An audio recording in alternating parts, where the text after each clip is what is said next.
बिस्मिल्लाहिर्रहमानिर्रहीम। हीर वारिस का मां चूचक ने हीर नूं ਜਿਹੜੀਆਂ ਦਾਜ ਵੱਲੋਂ ਮੱਝੀ ਦਿੱਤੀ ਉਹ ਇੱਕ ਅਜਿਹੇ ਛੇੜੇ ਦੀ ਬੰਜਲੀ ਤੇ ਲੱਗੀਆਂ ਹੋਈਆਂ ਸਨ। ਹਾਂਜੀ, ਉਹਨੂੰ ਹਿੱਕਦਾ ਉਹ ਲੋਕ ਉਹਨਾਂ ਨੂੰ ਹਿੱਕਦਾ ਪਰ ਉਹ ਮੱਝੀ ਕਿਸੇ ਦੇ ਆਖੇ ਤੁਰੀਆਂ ਨੇ। ਫਿਰ ਜਾ ਕੇ ਰਾਂਝੇ ਨੂੰ ਆਖਿਆ ਯਾਰ ਰਾਂਝਾ ਹੀਰ ਦੀਆਂ ਮੱਝੀ ਕਿਉਂਕਿ ਰੰਗ ਪੁਰਖੇ ਦੇ ਪਰ ਇਹ ਆਸ਼ਕ ਦਾ ਹੀ ਏਡਾ ਵੱਡਾ ਹੌਸਲਾ ਹੋਰ ਕਿਸੇ ਦੀ ਵੀ ਤਾਕਤ ਕਿੱਥੇ ਦੁਨੀਆਦਾਰ ਦੀ ਤੇ ਤੌਫੀਕ ਤੋਂ ਗੱਲ ਕਰੀ ਮੱਝੀ ਰਾਂਝਾ ਹਿੱਕਦਾ ਹੁਣ ਲੱਗੀ ਸਮਝ ਕਰ ਲਈ ਬੜੀ ਲੱਗੀ ਇਹ ਦੁਨੀਆਦਾਰ ਦੇ ਕੰਮ ਨਹੀਂ ਸੀਗਾ। ਰਾਂਝਾ ਹਿੱਕਦਾ ਮੱਝੀ ਲੈ ਕੇ ਤੇ ਡੋਲੀ ਦੇ ਨਾਲ ਜਾ ਰਿਹਾ ਤੇ ਰਾਹ ਦੇ ਵਿੱਚ ਜੰਝ ਨੂੰ ਇੱਕ ਥਾਂ ਤੇ ਰਾਤ ਆ ਗਈ। ਜੰਝ ਬਹਿ ਗਈ, ਉੱਥੇ ਬਹਿ ਗਏ ਤੇ ਆਪਣੇ ਆਪਣੇ ਖਾੜਿਆਂ ਤਮਾਸ਼ਿਆਂ 'ਚ ਮਸ਼ਗੂਲ ਹੋ ਗਏ ਸਾਰੇ। ਤੇ ਹੀਰ ਨੇ ਜਿਹੜੀ ਗਾਲੇ 'ਚ ਮਾਲਾ ਸੀ ਉਹ ਤਰੋੜ ਦਿੱਤੀ ਤੇ ਤਰੋੜ ਕੇ ਉਹਦੇ ਮੋਤੀ ਡੋਲੀ ਦੇ ਵਿੱਚ ਖਿਲਾ ਦਿੱਤੇ ਤੇ ਰਾਂਝੇ ਨੂੰ ਆਖਿਆ ਉਹ ਰਾਜ ਦਾ ਮੈਨੂੰ ਮੋਤੀ ਚੁੱਗਣ ਦੇ ਬਹਾਨੇ ਡੋਲੀ 'ਚ ਸੱਦਿਆ। ਆਖਣ ਲੱਗੀ ਮੈਨੂੰ ਮੋਤੀ ਚੁੱਕ ਕੇ ਫੜਾ। ਤੇ ਜਿਸ ਵੇਲੇ ਰਾਂਝਾ ਡੋਲੀ 'ਚ ਆਇਆ ਤੇ ਹੀਰਾਂ ਨੇ ਇਹ ਵੇਖੋ ਫਿਰ ਜੀ ਆਉਂਦਿਆਂ ਮਿਲਣਾ ਕਿ ਨਹੀਂ ਆ ਜਲਦੀ ਵਾਲੀ ਗੱਲ ਲੱਗ ਗਈ ਹੈ ਨਾ। ਅੱਜ ਇਹ ਕਲਾਮ ਮੈਨੂੰ ਬਹੁਤ ਸੋਹਣਾ ਕਲਾਮ ਹੈ, ਬਹੁਤ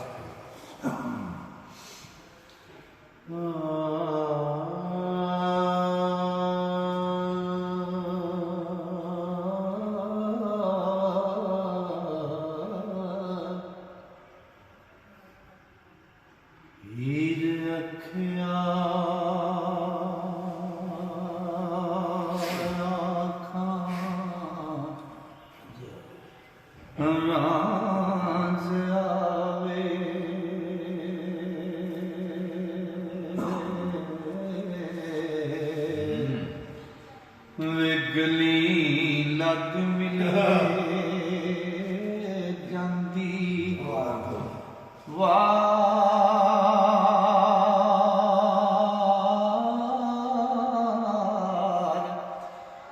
ਦੋਵੇਂ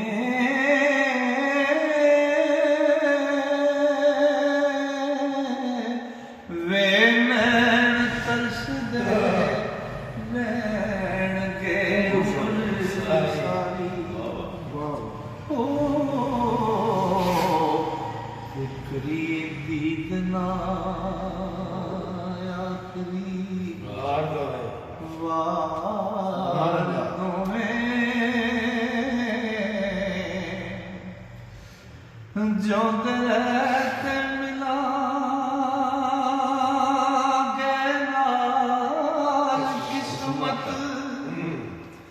फिर रब मेले एक बार दोए ओ मिल हीर रांझा विच डोली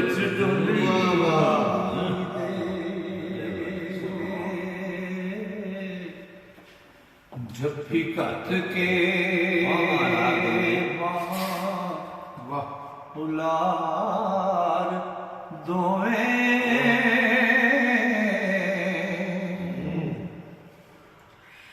जिवे निज़ाम वक्त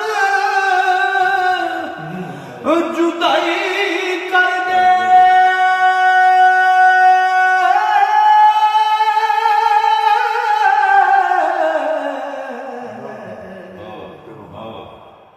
रूबुत रोंदे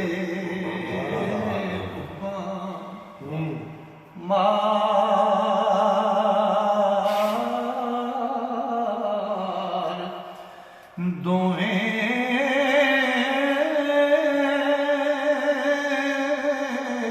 हीर खोल बैठी दुखां पिछलियां हो ते रखण विच दिल दे याद गार दोवें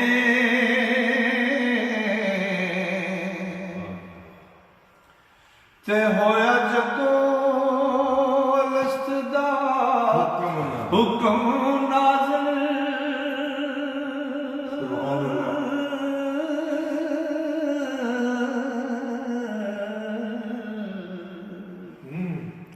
ਅਸੀਂ ਰੋਜ਼ ਮਿਸਾਕ ਦੇ ਯਾਰ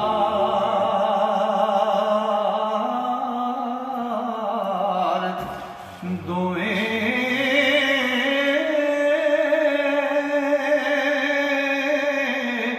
ਤੇ ਰੂਹਾਂ ਕਾਲੂ ਵਲਾ ਪੁਕਾਰਿਆ ਸੀ ਵਾਹ ਵਾਹ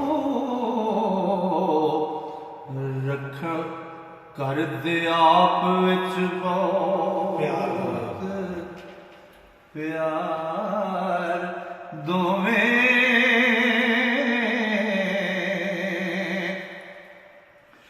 ਆਦਮ ਹਵਾ ਵਾਂਗੂ ਅਸੀਂ ਵੱਖ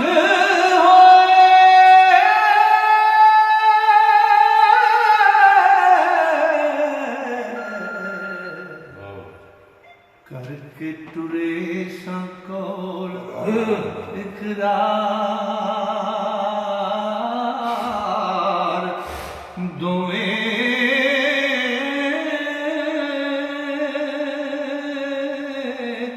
वे डड नाल तकदीर न खेड़ दिता हो ते असी रोण लगे ਜ਼ਾਰੋ ਜ਼ਾਰ ਦੋਵੇਂ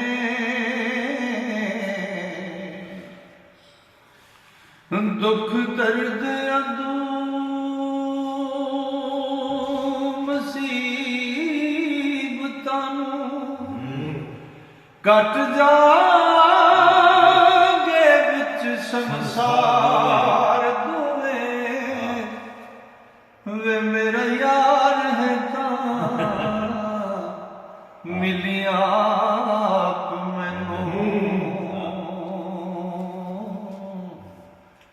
लड़ के फेर हो चलन हार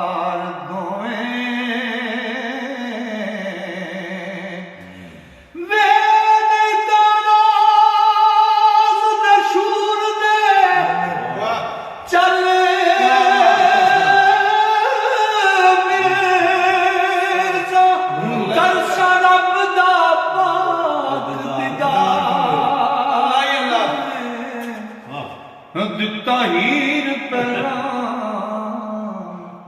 ਅਲਵਿਦਾ ਵਾਰਸ ਅੱਖੀਂ ਰਾਂਝ ਦੀਆਂ ਹੋਈਆਂ ਬੇਦਾਰ